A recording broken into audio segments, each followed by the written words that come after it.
I'm the Reverend Cameron Gucciar, the rector of St. John the Divine Anglican Church in Squamish, British Columbia. If you have not read the readings for today, Lent 5, maybe pause the video now so that you can go read them.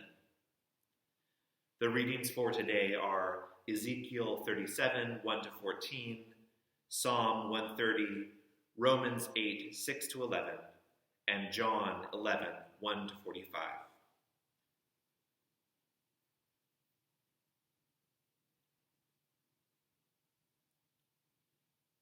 Lord, if you had been here, my brother would not have died. When I hear that line, I have a visceral response, especially when it is said that second time by Mary, as she is kneeling and weeping at the feet of Jesus. If you had been here, my brother would not have died.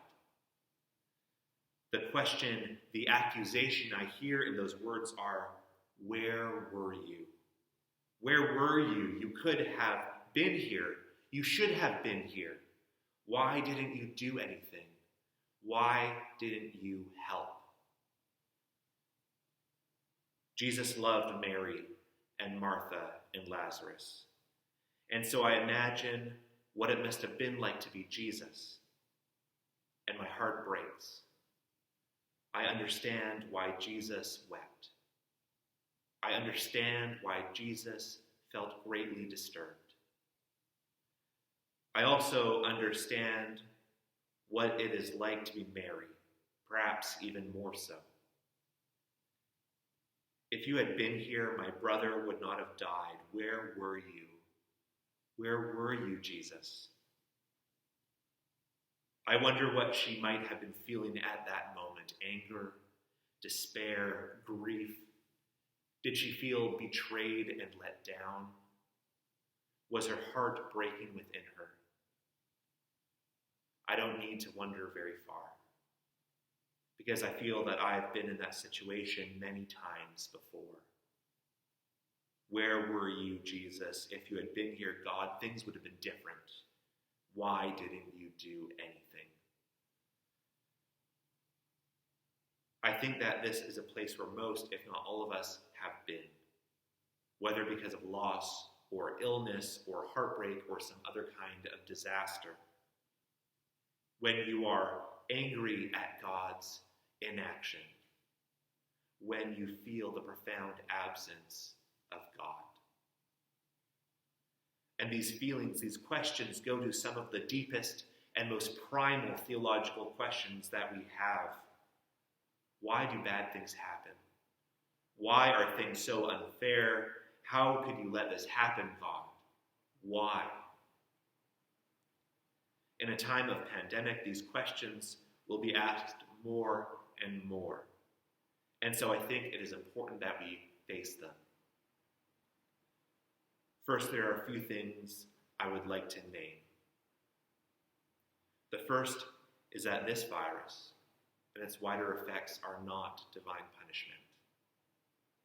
The second is that this virus was not sent by God to teach us a lesson.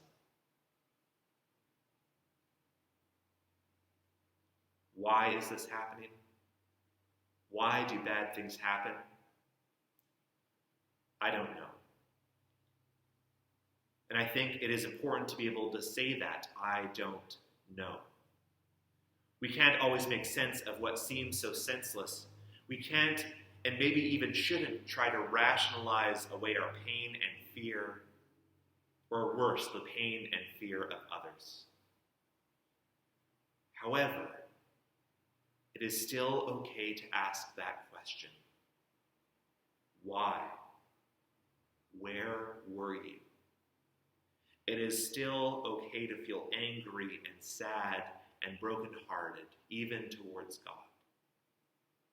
It is okay to bring those parts of yourself to God, those prayers of lament and anguish and even rage. In the midst of those questions and emotions, when God feels distant, I try to remember that Jesus wept. Even if he knew Lazarus was coming back, Jesus wept for the ones whom he loved. The mystery of the incarnation is that God loved so much that God came to be with us, close to us. That God has gone to the deepest and darkest and most painful places with us. Remember that Jesus wept. We are also ones whom Jesus loves. And so Jesus weeps with us in our sorrow and hurt and despair and fear.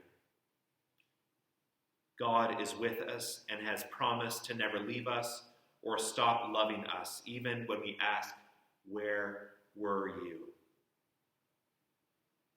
I think that we might also be able to remember and cling to these words of Jesus. I am the resurrection and the life. Because isn't that the crux of who God is? Of what God does? In those deep, dark, and painful places that God is with us, we can find love and hope, transformation, and new life. Even in a tomb. Even in a valley of dry bones. Even in our question, where were you? God is there and is making all things new.